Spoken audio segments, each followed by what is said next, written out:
in Seal Beach. Beautiful Bogart's holiday season. I'm going to start off with a couple of poems by Jim Harrison. I got to find some new poets. I keep reading this guy's stuff. But the first one's called Bird Nightmares. The worst dream ever, that all the birds in the world died overnight. Science couldn't figure it out. But then a humble graduate student from Caltech said that a prodigious number of quasar particles were speeding towards the Earth at 5,000 miles per second. These particles supposedly passed through us harmlessly from a galaxy that had a black hole that equal in power to 5 billion suns. Is God thinking too big? I wonder. So the birds were destroyed by the surge in cosmic power. Bird-watching groups committed suicide en masse. They were in a medieval hell without birds. It was soon discovered that the quasars were reducing human intelligence by a fatal half. Minor wars broke out everywhere in the world. Luckily, no one was bright enough to press the big red button. Dogs ate dogs. Married couples murdered each other in great numbers to no surprise. Animals went berserk. Unlike us, they couldn't adjust to being stupid. People were reduced to reading poetry because it was shorter. A raven on the verge of death said to me, "Why did you do this to us?" The same question they always ask us. A few swallows were found in Brazil, deep in a cove behind a giant waterfall. Brazil kept these for themselves, wanting to be the only country with birds. There was money in it. Thousands died trying to visit the birds. The waterfall made Niagara look like a trickle. Many stayed with the birds until they starved to death. Well, that's a dystopian bird-ending scene, isn't it? The next one, by the same author, poet, Jim Harrison, that's his picture there. He's lived a full life. He's been rode hard and bedded down wet. Yes, he has. Name of this poem is He Dog. I'm a very old dog, much older than most dogs. I can't give out my wisdom because I bark loudly and virtually no one understands this barking except a few other dogs of my peculiar species. I don't bark at cars. They're beneath contempt. I bark at the rising sun when it rises red out of a forest fire.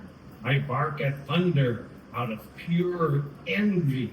The mighty noise this sky dog makes. I growl at myself when I sleep too much and don't run to the far field in the morning where I saw the bear bigger than me and ran home. I don't bark at the night. I love its black music. I sleep under the porch inside during the winter. Once I had a girlfriend for the day. I have puppies, but I don't know where.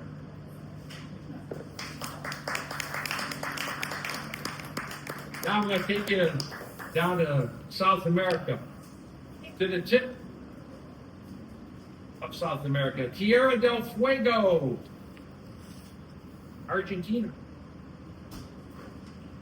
Rio Grande, Tierra del Fuego, 2018. The sky, sweet blue in brightest sun. The water, the river, flowing smoothly, softly, curling in on itself, dancing with itself. The wind, howling, blowing low cotton clouds, scudding across the low plains. The fish, sea-run brown trout, silver, returning from the salty sea to their natal grounds. pushing against the current. The tides trigger their migration. The moon glows, mute witness to the journey. The birds reel and squawk, nesting on islands, their eggs safe from the hungry fox. The earth watches all this and sighs content. In our lives, mere bubbles rolling on the film of this river, race downstream to pop, to rise again, born in a new eddy. All right. Now got one more here. Quick like a bunny. We're gonna go from Tierra del Fuego.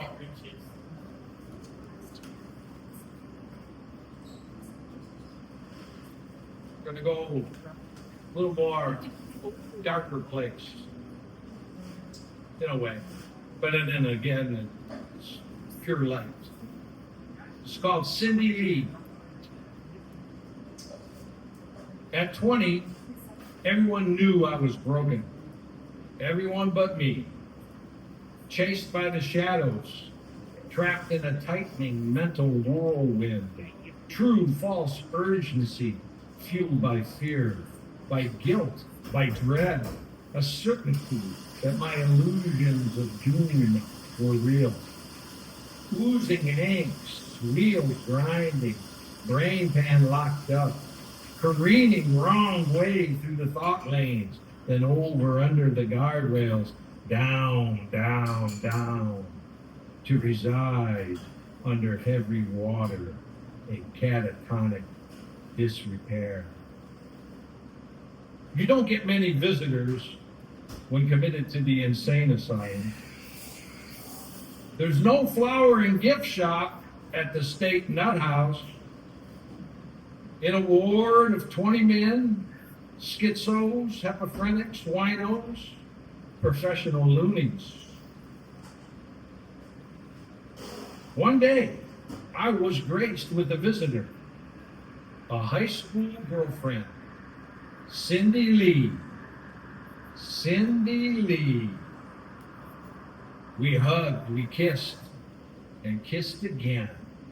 Her lips were the electric shock therapy my heart needed.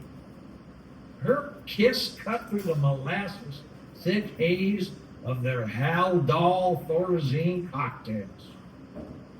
My madness then was her kiss, a promise of more. It led me to at least act normal, to get out, to seek love, to love life. Cindy Lee, thank you.